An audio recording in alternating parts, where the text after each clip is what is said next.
नमस्कार दोस्तों। अब हम लोग चर्चा करते हैं संविधान निर्माण प्रक्रिया। अब तक हमने देखा कि भारतीय संविधान का विकास कैसे हुआ, अर्थात भारतीय संविधान के विकास को हमने ब्रिटिश काल में आने वाले विभिन्न अधिनियमों के माध्यम से देखा। ठीक, इसके बाद अब हम लोग चर्चा करेंगे कि भारतीय संविधान के निर्माण की प्रक्रिया क्या रही।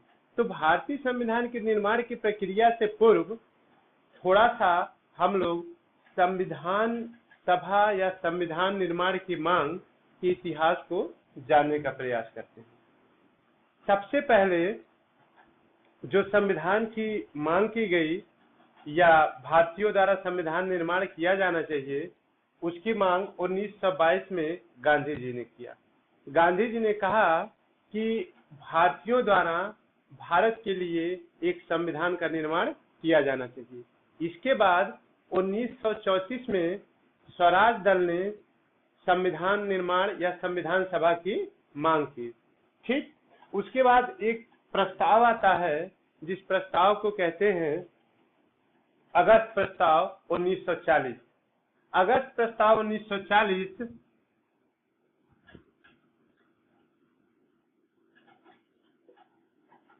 ये लिनलिथगो भारत के वायसराय थे, उनके द्वारा लाया गया। क्यों लाया गया? तो दोस्तों इसका अगर इसके पीछे कारण देखा जाए तो आपको पता होना चाहिए, इस समय एक घटना पूरे विश्व में एक बड़ी घटना चल रही थी। वो था 1939 से 1945 के मध्य सेकेंड वर्ल्ड वॉर यानी कि द्वितीय विश्व युद्ध चल रहा था। तो द्वितीय विश्व युद्ध के समय चूंकि ब्रिटिश सरकार भी या ब्रिटिश जो साम्राज्य था वो भी द्वितीय विश्व युद्ध में शामिल था और महत्वपूर्ण लड़ाका था। तो ऐसे में भारत का सहयोग उसके लिए जरूरी था। और भारत में चूंकि राष्ट्रीय आंदोलन भी चरम पे पहुंच चुका था, फाइनल स्वतंत्रता की लड़ाई की तैयारी चल रही थी गांधी जी के नेतृत्व में। ऐसे में ब्रिटिश गवर्नमेंट ने भारत के लोगों के सामने एक प्रस्ताव रखा जिसे अगस्त प्रस्ताव कहते हैं। ये प्रस्ताव लिनलिथगो द्वारा रखा गया। इसमें कहा गया कि युद्ध के बाद अर्थात युद्ध जब समाप्त हो जाएगा उसके बाद एक संविधान सभा का गठन किया जाएगा। संविधान सभा का गठन किया जाएगा जो भारतीयों के लिए संविधान का निर्माण करेगा, यानी कि संविधान का निर्माण। ठीक, ये बात कही गई। इसके बाद अगला जो प्रस्ताव आता है इसमें कोई सहमति नहीं बन पाई। इवन मुस्लिम लीग और कांग्रेस दोनों ने इस प्रस्ताव को क्या किया, रिजेक्ट कर दिया। उसने कहा कि इसमें कोई दम नहीं है। फिर उसके बाद अगला प्रस्ताव आता है क्रिप्स प्रस्ताव। क्रिप्स प्रस्ताव 1942 में आता है, ये मार्च में आता है। इसमें कहा गया कि भारतीयों के लिए युद्ध के बाद एक संविधान सभा का गठन किया जाएगा और उसमें भारतीय लोग ही शामिल होंगे और उनके द्वारा एक संविधान सभा का गठन किया जाएगा और उसके बाद उनके द्वारा एक संविधान का निर्माण किया जाएगा। साथ साथ भारत को डोमिनियन स्टेट यानी कि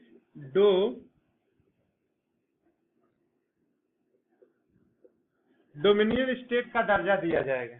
ठीक, लेकिन कांग्रेस और मुस्लिम लीग दोनों इस प्रस्ताव को नकार दिए, यानी कि इस प्रस्ताव जो क्रिप्स प्रस्ताव आया था इसको भी स्वीकार नहीं किया गया। इसके बाद जो फाइनली आता है, एक तो वेवेल योजना आती है। योजना इसमें भी लगभग वही बात की गई थी जो क्रिप्स प्रस्ताव में की गई थी संविधान के संदर्भ में। ठीक, इसके लिए शिमला सम्मेलन होता है। ये वेवेल योजना 1945 में लाई गई थी और इसी के लिए शिमला समझौता 1945 में होता है। इसमें संविधान सभा में कहा गया कि जो संविधान सभा होगी उसमें जो सवर्ण हिंदू होंगे, सवर्ण हिंदू और जो मुस्लिम होंगे, इन दोनों को बराबर जो है प्रतिनिधित्व दिया जाएगा। अर्थात अगर मान लीजिए कि 10 सवर्ण हिंदू संविधान सभा में हैं तो 10 मुसलमान भी होंगे।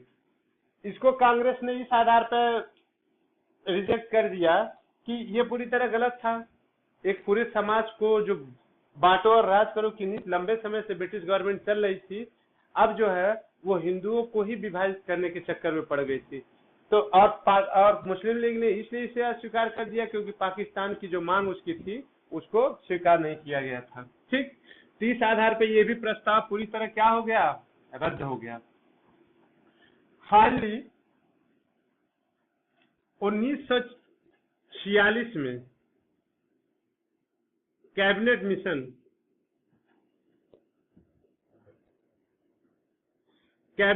भारत आता है और इसी कैबिनेट मिशन के जो संस्तुति थी या सिफारिश थी, जो रिपोर्ट थी, उस रिपोर्ट के आधार पर भारत में संविधान सभा का गठन किया जाता है। कैबिनेट मिशन में ने एक ऐसी व्यवस्था दी जिसके तहत भारतीय संविधान सभा का गठन किया गया।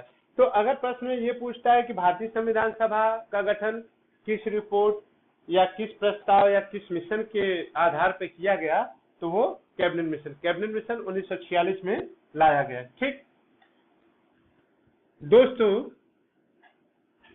अब हम लोग बात करते हैं कि भारतीय संविधान का निर्माण की प्रक्रिया क्या रही है।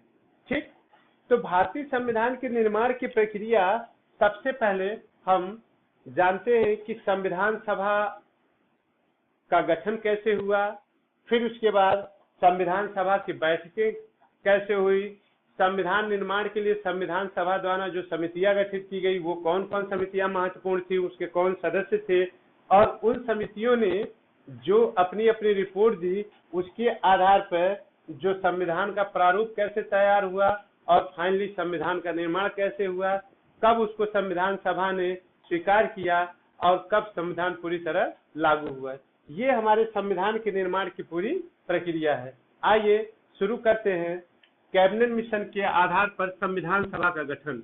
तो संविधान सभा का गठन, ठीक, तो संविधान सभा का गठन जो हुआ वो किस रिपोर्ट के आधार पर हुआ, वो हुआ कैबिनेट मिशन। कैबिनेट मिशन का जो रिपोर्ट था या जो प्रोग्राम था, योजना थी, उसी के आधार पर गठन हुआ। संविधान सभा का जो गठन हुआ था उसके जो सदस्य थे वो क्या प्रत्यक्ष चुनाव द्वारा आए थे कि अप्रत्यक्ष चुनाव द्वारा आए थे, इसको जान लेते हैं। तो संविधान सभा के जो सदस्य थे वो प्रत्यक्ष चुनाव द्वारा चुन के नहीं आए थे, यानी कि हमारी संविधान सभा के सदस्यों का जो चुनाव हुआ था वो अप्रत्यक्ष हुआ था। अप्रत्यक्ष कैसे हुआ था, तो जो उस समय राज्य विधानसभाएं थी,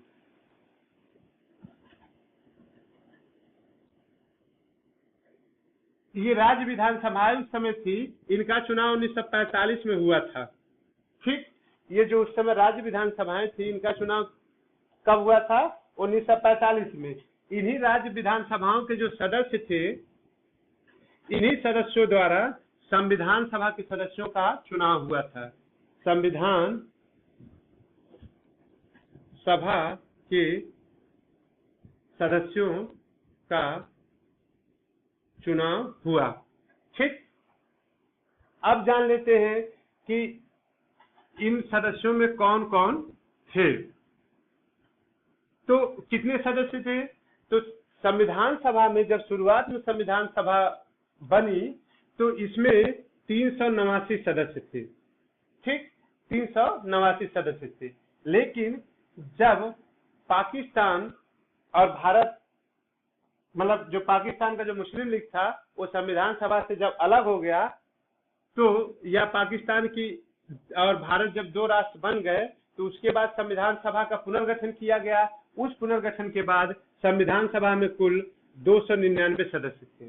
ठीक, इन 299 सदस्यों में से संविधान सब जब तैयार हो गया बन के, तो उस पर जो हस्ताक्षर किए थे वो 284 सदस्य हस्ताक्षर किए थे। अर्थात कितने सदस्य हस्ताक्षर नहीं किए? तो वो 15 सदस्य हस्ताक्षर नहीं किए। ये 15 सदस्य कौन थे? ये थे हैदराबाद रियासत के जो लोग थे, वहां से जो सदस्य आते थे वो लोग इस पे हस्ताक्षर नहीं किए थे। ठीक, आइए, ये हुआ संविधान सभा के सदस्यों की संख्या। ठीक, और उसके बाद अब कौन कौन सदस्य थे, किन किन दलों के सदस्य थे, ये भी जान लेते हैं। तो संविधान सभा में जो बनी थी उसमें 3 लोग थे। एक थे सिख समुदाय के लोग उसमें आए थे संविधान सभा में, दूसरे थे मुस्लिम समुदाय के लोग, और तीसरे थे साधारण लोग। ठीक, तो संविधान सभा में जो सदस्य आए थे वो किन वर्गों से आए थे? 3 वर्गों से। कौन कौन? सिख, मुस्लिम और साधारण। साधारण वर्ग में सिख और मुस्लिम को छोड़ के अन्य सभी वर्गों से लोग थे। ठीक,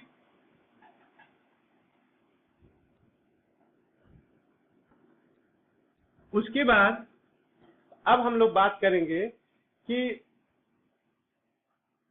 संविधान सभा में और किस टाइप के कुछ विशेषताएं थी। जैसे संविधान सभा के सदस्य और किन किन वर्गों से थे। तो ये केटी शाह थे, केटी शाह जी, ये वामपंथी दल से आए थे। ये केटी शाह संविधान सभा के सदस्य थे और ये वामपंथी विचारधारा के थे। ठीक, उसके साथ साथ हिंदू महासभा के भी सदस्य थे, यानी कि हिंदू महासभा जो था इसके 3 सदस्य संविधान सभा में थे। कितने सदस्य थे? 3 सदस्य इसके आए थे। ठीक,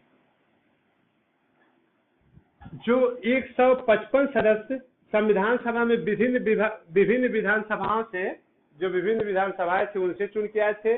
अन्य सदस्य कई वर्गों से आए थे, देशी रियासतों से आए थे। ठीक दोस्तों, अब हम लोग देखेंगे कि जो संविधान सभा में समितियों का क्या भूमिका रही, कौन कौन समितियां रही, उनका गठन कब हुआ, उनके अध्यक्ष कौन थे और कैसे थे। तो समितियों के गठन के पहले या समितियों को जानने से पहले हम लोग जान लेते हैं कि संविधान सभा का जब गठन हुआ तो उसकी प्रथम बैठक कब हुई और कैसे हुई। तो दोस्तों, संविधान सभा की प्रथम बैठक जो हुई वो 9 दिसंबर 1946 को हुई। 9 दिसंबर 1946 को संविधान सभा की जो प्रथम बैठक हुई, उस बैठक में सच्चिदानंद सिन्हा उस बैठक की अध्यक्षता किए। हालांकि सच्चिदानंद सिन्हा संविधान सभा के जो अध्यक्षता किए थे, जो अध्यक्ष थे वो अस्थायी अध्यक्ष थे। फिर 11 तारीख को ठीक राजेंद्र प्रसाद को संविधान सभा का अस्थायी अध्यक्ष नियुक्त किया गया। उसके बाद 13 दिसंबर 1946 को पीटी नेहरू को संविधान की जो प्रस्तावना है या उद्देश्य प्रस्ताव है उसकी समिति का अध्यक्ष बनाया गया। अब बात करते हैं संविधान की समितियों की।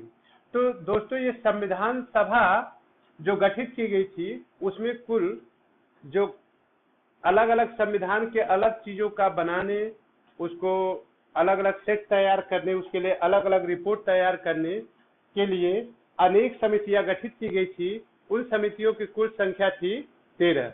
इन 13 समितियों ने अपने अपने जो रिकमेंड जो रिपोर्ट प्रस्तुत किए, उन्हीं रिपोर्ट के आधार पर सबसे पहला संविधान का प्रारूप तैयार किए BN राव।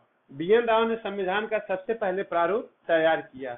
हालांकि प्रारूप जो समिति थी वो उसको ही अधिकृत किया गया था कि वो फाइनली संविधान का ड्राफ्ट बनाएगी।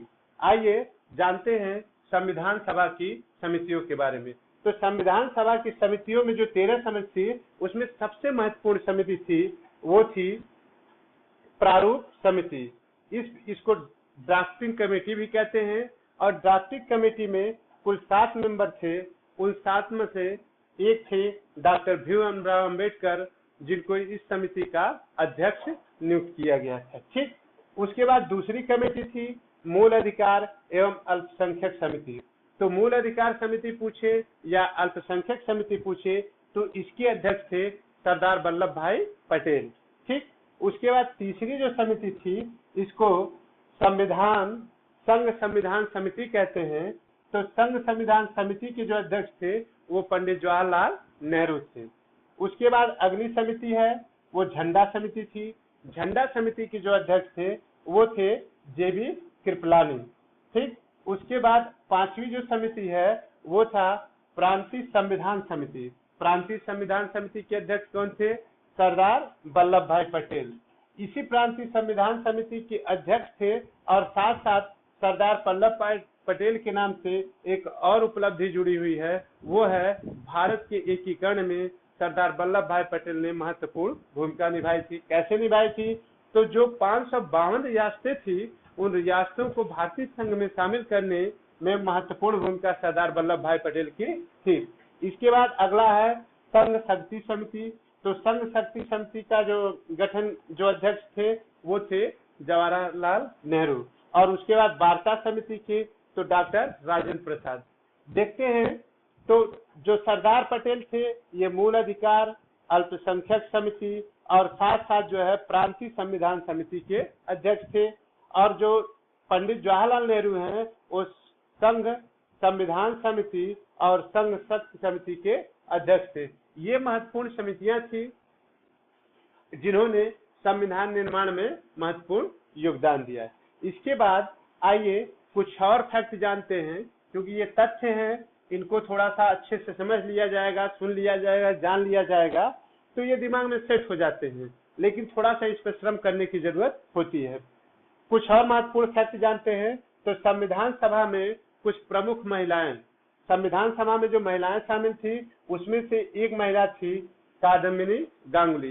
कादम्बिनी गांगुली जी जो थी ये हमारे रविन्द्रनाथ जो टैगोर थे राष्ट्र कवि जिनको कहा जाता है, मतलब जिनको क्या नाम है साहित्य का नोबेल मिला था, उनकी ये भतीजी थी। ठीक, और इन्हीं कादम्बिनी गांगुली जो थी इन्हें भारत की पहली महिला ग्रेजुएट भी कहा जाता है और साथ साथ कांग्रेस के अधिवेशन को संबोधित करने वाली ये पहला महिला थी। इन्होंने कांग्रेस के अधिवेशन को 1890 में जो कोलकाता में हुआ था उसको संबोधित किया था। इसके बाद जो दूसरी महिला थी वो थी हंसा मेहता। हंसा मेहता भारत छोड़ो आंदोलन में जब सभी प्रमुख नेताओं को, मतलब जो कांग्रेस के प्रमुख नेता थे उनको गिरफ्तार कर लिया गया था, उस समय इन्होंने जो है राष्ट्रीय आंदोलन भारत छोड़ो आंदोलन में महत्वपूर्ण भूमिका निभाई थी। आपको बता दें दोस्तों कि भारत छोड़ो आंदोलन में एक जो है रेडियो का संचालन किया जाता था। तो जो रेडियो का संचालन किया जाता था उस पर जो बोलते थे वो थे राम मनोहर लोहिया, लेकिन पीछे से हंसा मेहता और का सहयोग महत्वपूर्ण था। उसके बाद अगली महिला है दुर्गाबाई देशमुख। दुर्गाबाई देशमुख भी महत्वपूर्ण है और उसके साथ साथ सरोजिनी नायडू। सरोजिनी नायडू के बारे में बता दें कि ये प्रथम भारतीय महिला हैं जिनको कांग्रेस का अध्यक्ष बनाया गया 1925 में। ठीक, कानपुर के वो अधिवेशन कानपुर में हुआ था कांग्रेस का। और उसके साथ साथ सरोजिनी नायडू की एक पुस्तक है वो है गोल्डन थ्रेड होल्ड, और सरोजिनी नायडू को भारतीय नाइटिंगेल भी कहा जाता है। इसके साथ साथ उत्तर प्रदेश की प्रथम राज्यपाल भी सरोजिनी नायडू रही हैं। तो ये सरोजिनी नायडू ही चार महिलाएं कादम्बिनी गांगुली, हंसा मेहता, दुर्गाबाई देशमुख और सरोजिनी नायडू।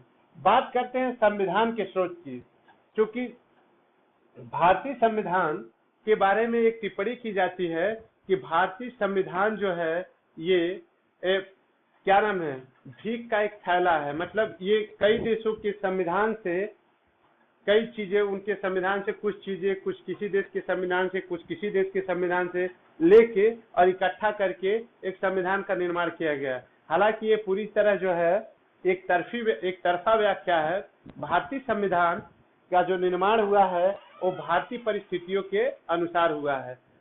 वो अलग बात है कि इन देशों से कुछ व्यवस्थाएं भारतीय संविधान में ली गई, लेकिन ऐसा नहीं है कि जो व्यवस्थाएं ली गई वो भारतीय संदर्भ में नहीं बस इसलिए ली गई कि उन देशों के संविधान से हैं। ठीक, आते हैं संविधान के स्रोत के बारे में बात करते हैं। तो भारतीय संविधान का सबसे बड़ा जो स्रोत रहा है वो भारत शासन अधिनियम 1935 रहा है। भारतीय संविधान में अधिकतम प्रावधान भारत शासन अधिनियम 1935 से लिए गए हैं। जैसे संघीय व्यवस्था, तो दोस्तों हम लोगों ने 1935 के अधिनियम में देखा था कि पहली बार संघीय व्यवस्था की स्थापना की बात किसमें की गई, तो 1935 के अधिनियम में, यहीं से संघीय व्यवस्था लिया गया। फिर संसदीय व्यवस्था, तो संसदीय व्यवस्था की जो बात की गई है वो भी 1935 के अधिनियम में की गई। तो संसदीय व्यवस्था भी भारतीय संविधान में कहां से लिया गया, भारत शासन अधिनियम 1935 से। हालांकि अगर संसदीय व्यवस्था की बात की जाती है और प्रश्न में ब्रिटेन दिया हुआ है तो ब्रिटेन से संसदीय व्यवस्था ली गई, और अगर प्रश्न में 1935 का अधिनियम दिया गया है तो 1935, लेकिन ये ब्रिटेन और 1935 के अधिनियम दोनों एक साथ कभी नहीं देंगे, या तो 1935 का अधिनियम देगा और या फिर भारत शासन अधिनियम 1935 देगा, ब्रिटेन की का संविधान। तो इन दोनों में से एक देगा, कोई एक लगा देंगे संसदीय व्यवस्था। संघीय व्यवस्था के साथ वही है कि या तो भारत शासन अधिनियम 1935 देगा और या फिर कनाडा के संविधान से संघीय व्यवस्था ली गई ऐसा देगा। तो अगर कनाडा के संविधान से दिया गया है तो उसको लगाएंगे, और अगर भारत शासन अधिनियम 1935 से दिया गया है तो उससे लगाएंगे। दोनों में से एक ही विकल्प देगा, दोनों विकल्प कभी एक साथ नहीं देगा। ठीक, उसके बाद बात करते हैं राज्यपाल का पद। तो राज्यपाल का पद जो है ये 1935 के अधिनियम से लिया गया। उसके साथ साथ संघीय न्यायालय, दोस्तों हम लोगों ने 1935 के अधिनियम में चर्चा किया था कि एक फेडरल न्यायालय का गठन किया जाएगा। तो संघीय न्यायालय की व्यवस्था कहां से ली गई, 1935 के अधिनियम से। और फिर आपातकालीन शक्ति, तो वहां हमने आपातकालीन शक्ति की चर्चा नहीं की थी, लेकिन मैंने बताया था कि हम लोग आगे जब भारतीय संविधान का स्रोत पढ़ेंगे तो 1935 के अधिनियम में क्या क्या व्यवस्था दी गई थी उसके बारे में जानेंगे। तो आपातकालीन जो शक्तियां थी ये भी ली गई थी कहां से, 1935 के नियम से। हालांकि आपातकाल लागू करने की जो प्रक्रिया है, यानी कि आपातकाल की जो व्यवस्था है वो जर्मनी के वाइमर संविधान से लिया गया है। वाइमर जो संविधान जर्मनी के वाइमर संविधान,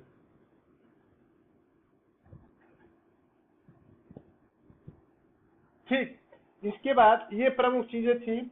उसके साथ साथ अवशिष्ट शक्तियां, अवशिष्ट शक्तियों का मतलब होता है कि संविधान में जिन विषयों का उल्लेख नहीं किया गया है परंतु संविधान बाद में वो विषय जो है आते हैं। जैसे हम उदाहरण देते हैं कि 1950 में हम लोग देखेंगे कि मोबाइल या संचार क्रांति जैसी कोई चीज भारत में नहीं थी, लेकिन जब वो थी ही नहीं तो संविधान निर्माता उसका उल्लेख करेंगे किसी सूची में, चाहे वो संघ सूची या राज्य सूची या समर्थित सूची, नहीं करेंगे। लेकिन बाद में ये नई तकनीक आई या नई व्यवस्था संचार क्रांति आई तो संचार क्रांति संबंधी जो विषय है उसको अवशिष्ट शक्तियों के तहत रखा जाता है। और अवशिष्ट शक्तियों की व्यवस्था 1935 के अधिनियम में किसके पास थी, तो केंद्र के पास थी। और उसी से अब इस संविधान के स्रोत के रूप में जो भारत का संविधान है इसमें भी अवशिष्ट शक्तियां किसके पास है, केंद्र के पास है। तो अवशिष्ट शक्तियों का भी स्रोत जो है 1935 का अधिनियम है। अब आते हैं विदेशी संविधान। तो विदेशी संविधान अनेक देशों से भारतीय संविधान के विभिन्न प्रावधान लिए गए, जैसे ब्रिटेन के संविधान से, अमेरिका के संविधान से, कनाडा के संविधान से, ऑस्ट्रेलिया के संविधान से, जापान के संविधान से, आयरलैंड के संविधान से, दक्षिण अफ्रीका के संविधान से, जर्मनी के संविधान से, फ्रांस के संविधान से, सोवियत संघ के संविधान से। इन देशों के संविधान से भारतीय संविधान में अनेक चीजें ली गई। अब देखते हैं कि ब्रिटिश संविधान से भारतीय संविधान में क्या चीज लिया गया। तो सबसे पहले जो राज्य का संवैधानिक प्रमुख होता है, तो भारत में राज्य का संवैधानिक प्रमुख कौन है, वो है हमारा राष्ट्रपति। ठीक, चूंकि राष्ट्रपति संवैधानिक प्रमुख है, अर्थात भारत का जो प्रमुख है वो कौन है? राष्ट्रपति है। लेकिन क्या वह उसको जो शक्तियां प्रदान की गई हैं उसका प्रयोग वो स्वयं कर सकता है? नहीं। क्यों नहीं कर सकता? क्योंकि उसके सलाह के लिए पीएम और प्लस एक मिनिस्ट्री मतलब मंत्रिपरिषद ये लोग होते हैं। इन्हीं की सलाह के आधार पर वो काम करता है। अपनी मर्जी से बहुत कम निर्णय लेता है। ज्यादातर शक्तियों का प्रयोग प्रधानमंत्री और उसकी मंत्रिपरिषद। इसका मतलब क्या है कि जो संवैधानिक प्रमुख है इसकी शक्तियां सिर्फ प्रतीकात्मक है। जैसे ब्रिटेन में महारानी जो हैं उनकी शक्तियां प्रतीकात्मक है, वहां के प्रमुख तो मानी जाती हैं, लेकिन उन शक्तियों का प्रयोग वो स्वयं नहीं करती हैं, बल्कि ब्रिटेन के प्रधानमंत्री और उसकी मंत्रिपरिषद करते हैं। तो सेम व्यवस्था भारत में ही। तो राज्य का संवैधानिक प्रमुख की जो व्यवस्था ली गई है वो कहाँ से ली गई है? ब्रिटेन के संविधान से। संसदीय प्रणाली ब्रिटेन में, संसदीय प्रणाली का जनकदाता ब्रिटेन है और वहीं से भारत में भी संसदीय प्रणाली ली गई। विधि का शासन, दोस्तों हमने चर्चा किया था संवैधानिक विकास में कि जो 1792 का अधिनियम था, 1793 का, इसमें पहली बार भारत में रूल ऑफ लॉ को इम्प्लीमेंट किया गया, अर्थात रूल ऑफ लॉ लागू किया गया। तो ये रूल ऑफ लॉ लाया कहाँ गया था? क्योंकि ब्रिटेन के संसद ने इस कानून को बनाया था। इसका मतलब रूल ऑफ लॉ कहाँ से आया? ब्रिटेन से। इसका मतलब यह है कि भारतीय संविधान में विधि के शासन की व्यवस्था ब्रिटेन के संविधान से ली गई है। ठीक। और जो निम्न सदन है यानी कि लोकसभा, वो जो उच्च सदन यानी कि राज्यसभा से ज्यादा शक्तिशाली है। ये भारतीय संविधान संसद में व्यवस्था दी गई है, ये व्यवस्था ब्रिटेन के संविधान से लिया गया है। अब बात करते हैं दोस्तों अमेरिका के संविधान से भारतीय संविधान में क्या लिया गया। तो अमेरिका के संविधान से प्रस्तावना की पहली लाइन, हम भारत के लोग। ये जो लाइन है, ये लाइन ली गई है अमेरिका के संविधान की प्रस्तावना से। उसके संविधान में दिया गया we the people of America, United State of America. उसी तरह भारत के संविधान में कहा गया है we the people of India. ठीक।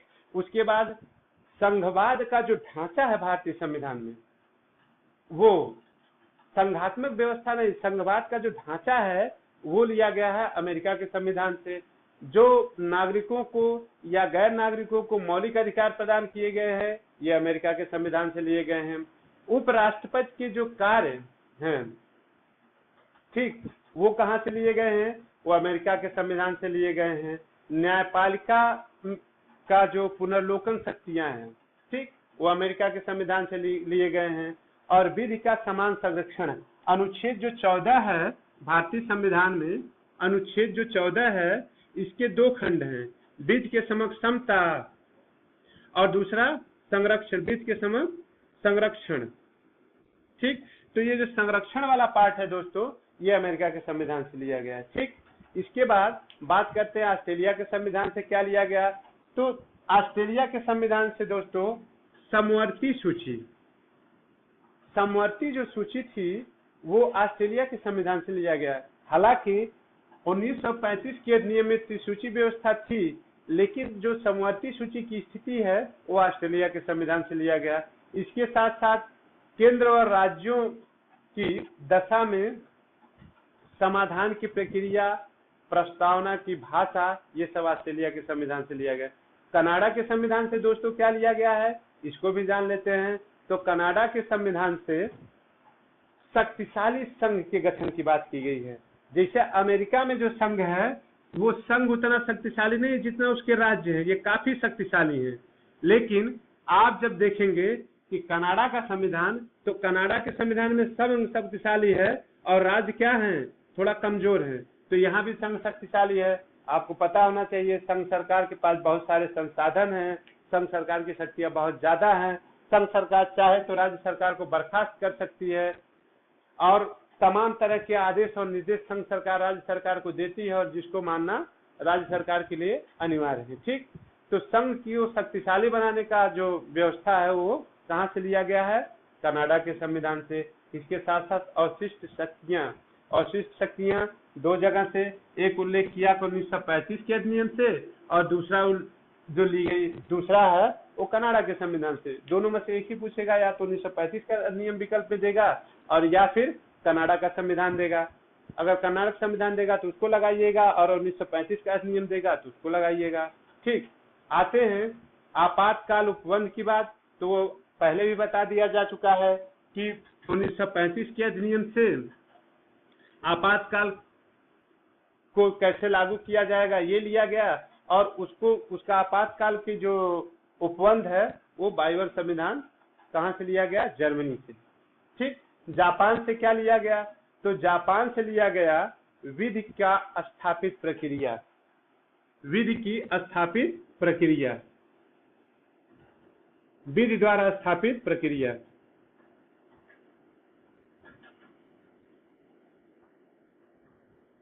तो दोस्तों ये विधि द्वारा स्थापित प्रक्रिया क्या है? विधि द्वारा स्थापित प्रक्रिया का मतलब ये है कि भारतीय संविधान जो बात कहता है, जिन चीजों का उल्लेख करता है, जो आदेश निर्देश देता है, उसी के आधार पे भारत की सरकार या राज्यों की सरकार के द्वारा जो विधि बनाया जाएगा उसका मूल्यांकन किया जाएगा। अर्थात भारत का जो सर्वोच्च न्यायालय है या जो भी न्यायालय है, जब वो विधि के औचित्य या अनौचित्य को देखना चाहेगा तो ये देखेगा कि वो विधि संविधान के अगेंस्ट है कि संविधान के साथ है। यदि संविधान के साथ है तो ठीक है, और अगेंस्ट है तो उसको क्या किया जाएगा? असंवैधानिक घोषित किया जाएगा। वो इसी आधार पर किया जाए, विधि की स्थापित प्रक्रिया के आधार पर। इसके बाद आयरलैंड के संविधान। तो दोस्तों भारत के संविधान में एक भाग 4 है जिसको डीपीएसपी कहते हैं, अर्थात भारत नीति निषेध तत्व, राज्यों का नीति निषेध तत्व। ये कहां से लिया गया? आयरलैंड के संविधान से। और साथ साथ जो राज्यसभा के सदस्य होते हैं ना, उनको नामित किया जाता है, ये भी बात किस संविधान से लिया गया? आयरलैंड के संविधान से। दक्षिण अफ्रीका के संविधान से संविधान संशोधन की प्रक्रिया ली गई है। उसके साथ साथ फ्रांस के संविधान से भारत में गणतंत्रीय प्रणाली ली गई है। न्यायिक निर्णयों का समाधान या अध्यादेश जारी करने की शक्ति, ये सब कहां से ली गई है? फ्रांस के संविधान से। लास्ट आते हैं सोवियत संघ। तो सोवियत संघ के संविधान से भारत में मूल कर्तव्य, यानी कि नागरिकों के जो मूल कर्तव्य हैं, यानी कि फंडामेंटल ड्यूटी है, ये कहां से ली गई है? ये ली गई है सोवियत संघ के संविधान से। दोस्तों अब बात करते हैं भारतीय संविधान की कुछ प्रमुख विशेषता। दोस्तों अब हम लोग बात करेंगे हमारे संविधान की क्या प्रमुख विशेषताएं हैं। तो हमारे संविधान की जो प्रमुख विशेषता है वो है कि हमारा संविधान बहुत भारी भरकम है। भारी भरकम मतलब 395 अनुच्छेद और 22 भाग तथा मूल संविधान में 8 अनुसूचियां थी। ये दुनिया का विशालतम संविधान है। इसके साथ साथ ये लिखा गया संविधान है, इतना विशाल संविधान लिखा गया है, ये महत्वपूर्ण है। वर्तमान में देखा जाए तो ये बहुत बड़ा हो गया है। क्यों? क्योंकि इसमें लगभग 450 के आसपास अनुच्छेद हैं, 12 अनुसूचियां हैं और 22 भाग हैं। दूसरी विशेषता क्या है? दूसरी विशेषता है हमारे संविधान में जो नागरिकता है वो कैसी है? दोहरी नहीं, एकल नागरिकता है। अर्थात पूरे भारत के लिए एक व्यक्ति पूरे भारत का नागरिक होगा। लेकिन अमेरिका के संविधान में नागरिकता दोहरी है। कैसे है? क्योंकि अमेरिका के संविधान में संघ का भी व्यक्ति नागरिक होता है, संघ नागरिकता का सर्टिफिकेट देता है, और राज्य जो होते हैं वो भी नागरिकता का सर्टिफिकेट देते हैं, वहां के भी नागरिक होते हैं। लेकिन हमारे वहां नागरिकता का एक ही सर्टिफिकेट मिलता है, वो कौन? केंद्र सरकार या संघ देती है।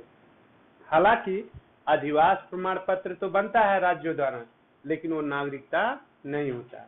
अगली विशेषता वयस्क और सार्वजनिक मताधिकार। दोस्तों भारत में संविधान लागू होते ही वयस्क और सार्वजनिक मताधिकार की व्यवस्था की गई। अर्थात जब संविधान पहले लागू किया गया उस समय मताधिकार की जो आयु थी वो 21 वर्ष थी, लेकिन 61वें संविधान संशोधन अधिनियम 1989 को क्या किया गया, इस 21 वर्ष उम्र को घटा के कितना कर दिया गया, 18 वर्ष, यानी कि अब वयस्क माने जाएंगे 18 वर्ष और सभी 18 वर्ष या उससे ऊपर के नागरिकों को क्या दिया जाएगा, मताधिकार। इसके साथ साथ मौलिक अधिकार हमारे संविधान की विशेषता है और अनेक विशेषताएं हमारे संविधान में दोस्तों हैं, वो जानते हैं। जैसे जो हमारे वहाँ न्यायपालिका की व्यवस्था है वो कैसी है, एकहरी न्यायपालिका है और न्यायपालिका स्वतंत्र भी है। एकहरी का मतलब ऊपर सुप्रीम कोर्ट, उसके नीचे हाई कोर्ट और उसके नीचे अधीनस्थ न्यायालय। क्या है, अधीनस्थ न्यायालय। तो ये एक व्यवस्था है न्यायालय की। इसके साथ साथ न्याय क्या है, न्यायपालिका की न्यायिक सर्वोच्चता की बात की गई है और न्याय क्या, न्यायपालिका को सर्वोच्चता प्रदान की गई है। इसके साथ साथ हमारे संविधान की एक और विशेषता है कि हमारे संविधान में राज्य के लिए नीति निर्देशक तत्व है। यहाँ लोकप्रिय संप्रभुता की बात की गई है। हमारा संविधान एक गणतंत्रात्मक व्यवस्था की बात करता है, अर्थात हमारे संविधान में जो सरकार होगी वो कैसी होगी, गणतंत्रात्मक। गणतंत्रात्मक का मतलब क्या है, चाहे वो नीचे का कोई पद हो या ऊपर का राष्ट्रपति का पद हो, इस पद पे कोई भी व्यक्ति आनुवंशिक आधार पर नहीं चुना जाएगा। वो व्यक्ति जो संविधान का विधिक प्रक्रिया है उसी के तहत चुन के आएगा। इसके साथ साथ दोस्तों ये प्रमुख विशेषता है हमारे संविधान की। इसके बाद अब हम लोग जानेंगे भारतीय संघवाद का स्वरूप। तो भारतीय संघवाद का स्वरूप के बारे में सबसे पहले ये जानते हैं कि भारतीय संघवाद किस प्रकार का संघवाद है। देखिए ये होता है यूएस का संघवाद और ये होता है इंडिया। ठीक, ये संघवाद के दो प्रमुख मॉडल हैं वैश्विक स्तर पर। यूएस का संविधान क्या है कि ये छोटे छोटे जो पहले स्वतंत्र इकाइयां थी, यूएस का जो संघवाद क्या है, ये छोटे छोटे स्वतंत्र इकाइयों को आपस में जोड़ के ठीक एक संघ का निर्माण किया गया। ठीक, लेकिन भारतीय संघवाद की विशेषता क्या है कि ये पहले से एक बड़ी इकाई था और उसको क्या किया गया, छोटे छोटे राज्यों में विभाजित किया गया। ठीक, इसका मतलब ये है कि केंद्र से एक बड़े